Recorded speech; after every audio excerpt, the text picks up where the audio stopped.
ಬೆಂಗಳೂರಿನಲ್ಲಿ ಶಾಲೆಗಳಲ್ಲಿ food delivery ಆ್ಯಪ್ಗೆ ಬ್ರೇಕ್ ಹಾಕಲಾಗ್ತಾ ಇದೆ. ಕ್ಯಾಂಪಸ್ಗೆ ಇನ್ನು ಮುಂದೆ ಝೊಮ್ಯಾಟೊ, ಸ್ವಿಗ್ಗಿಗೆ ನೋ ಎಂಟ್ರಿ ಅಂತ ಶಾಲಾ ಆಡಳಿತ ಮಂಡಳಿಗಳು ನಿರ್ಧಾರವನ್ನು ಮಾಡ್ತಾ ಇದೆ.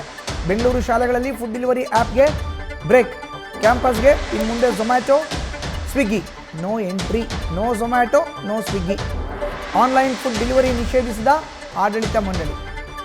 ವಿದ್ಯಾರ್ಥಿಗಳ ಆರೋಗ್ಯ, ಶಾಲಾ ಶಿಸ್ತು ಕಾಪಾಡೋ ಅಂತ ಉದ್ದೇಶ ಇದು. ಆನ್ಲೈನ್ ಆಹಾರ ವಿತರಣಾ ಸೇವೆಗೆ ಇನ್ನು ಮುಂದೆ ಬ್ರೇಕನ್ನು ಹಾಕಲಾಗುತ್ತೆ. ಬನಶಂಕರಿಯ ಶಾಲೆ ಒಂದರಲ್ಲಿ ಫುಡ್ ಡೆಲಿವರಿಗೆ ಈಗ ಬ್ರೇಕ್ ಹಾಕಲಾಗಿದೆ. ಒಂದು ವಿದ್ಯಾರ್ಥಿಗಳ ಆರೋಗ್ಯದ ಹಿತದೃಷ್ಟಿ, ಮತ್ತೊಂದು ಶಾಲೆಯ ಡಿಸಿಪ್ಲಿನ್, ಶಿಸ್ತು.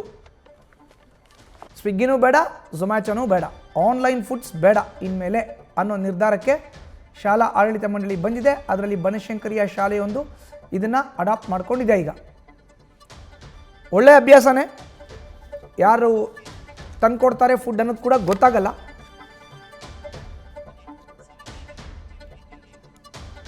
ಹೆಚ್ಚಿನ ಮಾಹಿತಿ ನೀಡ್ತಾರೆ ನಮ್ಮ ಪ್ರತಿನಿಧಿ ಸವಿತಾ. ನೇರ ಸಂಪರ್ಕಕ್ಕೆ ಜಾಯ್ನ್ ಆಗಿದ್ದಾರೆ. ಸವಿತಾ, ನೋಡಿ, ಬನಶಂಕರಿಯ ಶಾಲೆ ಒಂದು ಈಗ ಈ ಒಂದು ಹೊಸ ರೂಲ್ಸನ್ನು ಜಾರಿ ಮಾಡ್ತಾ ಇದೆ, ನೋ ಆನ್ಲೈನ್ ಫುಡ್ ಅಂತ. ಎಷ್ಟರ ಮಟ್ಟಿಗೆ ಇದು ಸಹಕಾರಿ ಆಗುತ್ತೆ ಅಂತ ಹೇಳ್ತೀರಿ?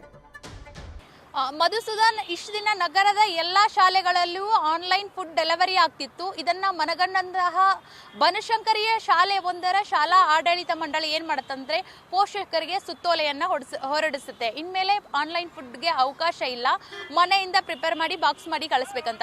ಪ್ರಮುಖವಾಗಿ ಇಂತಹದ್ದೊಂದು ಸುತ್ತೋಲೆ ಹೊರಡಿಸಿದ ಬಳಿಕ ಎಲ್ಲ ಪೋಷಕರು ಇದನ್ನ ಫಾಲೋ ಮಾಡ್ತಾರೆ ಆ ಒಂದು ಶಾಲೆಯಲ್ಲಿ. ಅದಾದ ಬಳಿಕ ಎಲ್ಲ ಶಾಲಾ ಆಡಳಿತ ಮಂಡಳಿಯು ಕೂಡ ಈ ಒಂದು ನೂತನ ಏನು ಆನ್ಲೈನ್ ಫುಡ್ ಡೆಲಿವರಿ ಏನಿದೆ ಬ್ರೇಕ್ ಹಾಕಬೇಕಂತ ಎಲ್ಲವೂ ಇಂಪ್ಲಿಮೆಂಟ್ ಮಾಡಲಿಕ್ಕೆ ಸ್ವಯಂ ಪ್ರೇರಿತರಾಗಿ ತಯಾರಾಗ್ತಾ ಇದ್ದಾರೆ. ಯಾಕೆ ಆನ್ಲೈನ್ ಫುಡ್ ಡೆಲಿವರಿ ಬೇಡ ಅಂತ? ಪ್ರಮುಖವಾಗಿ ಆನ್ಲೈನ್ ಫುಡ್ ಡೆಲಿವರಿ ಮಾಡುವಾಗ ಒಂದು ಆಹಾರದಲ್ಲಿ ಜಂಕ್ ಫುಡ್ ಇರುತ್ತೆ, ಮಕ್ಕಳ ಆರೋಗ್ಯದ ಮೇಲೆ ಪರಿಣಾಮ ಬೀರುವಂತಹ ಸಾಧ್ಯತೆ ಇರುತ್ತೆ. ಇದೊಂದನ್ನ ಉದಾಹರಣೆ ಕೊಟ್ಟಿದೆ. ಜೊತೆಗೆ ಮಕ್ಕಳಲ್ಲಿ ತಾರತಮ್ಯ ಭಾವ ಮೂಡುತ್ತೆ ಅಂತ. ಒಂದು ಮಗು ಮನೆಯಿಂದ ಬಾಕ್ಸ್ ತಂದಿರುತ್ತೆ, ಪಲಾವ್ ತಂದಿರುತ್ತೆ, ಇಲ್ಲೇ ಮತ್ತೇನೋ ಬ್ರೇಕ್ಫಾಸ್ಟ್ ತಂದಿರುತ್ತೆ. ಮತ್ತೊಬ್ಬ ಪಕ್ಕದಲ್ಲಿರುವಂತಹ ಸ್ನೇಹಿತ ಪಿಜ್ಜಾ, ಬರ್ಗರ್ ಇಂತಹ ಹೈಟೆಕ್ ಫುಡ್ಗಳನ್ನು ತಿನ್ನುವಾಗ ತಾರತಮ್ಯ ಶುರುವಾಗುತ್ತೆ. ಜೊತೆಗೆ ಮಕ್ಕಳ ಆರೋಗ್ಯದ ಮೇಲೆ ವ್ಯತಿರಿಕ್ತ ಪರಿಣಾಮ ಬೀರುವ ಕಾರಣದಿಂದಾಗಿ ಶಾಲಾ ಆಡಳಿತ ಮಂಡಳಿ ಆನ್ಲೈನ್ ಫುಡ್ ಡೆಲಿವರಿ ಆ್ಯಪ್ಗಳಿಗೆ ಬ್ರೇಕ್ ಹಾಕಿದೆ. ಒಟ್ಟಾರೆ ಒಂದೊಂದೇ ನಗರದ ಪ್ರತಿಷ್ಠಿತ ಶಾಲೆಗಳು ಆನ್ಲೈನ್ ಫುಡ್ ಡೆಲಿವರಿ ಆ್ಯಪ್ಗಳನ್ನು ಬ್ಯಾನ್ ಮಾಡುವ ಮುಖಾಂತರವಾಗಿ ಈ ನೂತನ ಈ ಒಂದು ವಿಚಾರವನ್ನ ಪೋಷಕರ ಗಮನಕ್ಕೆ ತರ್ತಾ ಇದೆ. ಒಟ್ಟಾರೆ ನಗರದಲ್ಲಿ ಒಂದಿಷ್ಟು ಶಾಲಾ ಆವರಣದಲ್ಲಿ ಈಗಾಗಲೇ ಆನ್ಲೈನ್ ಫುಡ್ ಡೆಲಿವರಿ ಆ್ಯಪ್ಗಳನ್ನು ಸಂಪೂರ್ಣವಾಗಿ ನಿಷೇಧ ಮಾಡಲಾಗಿದೆ. ಮಧುಸೂದನ್.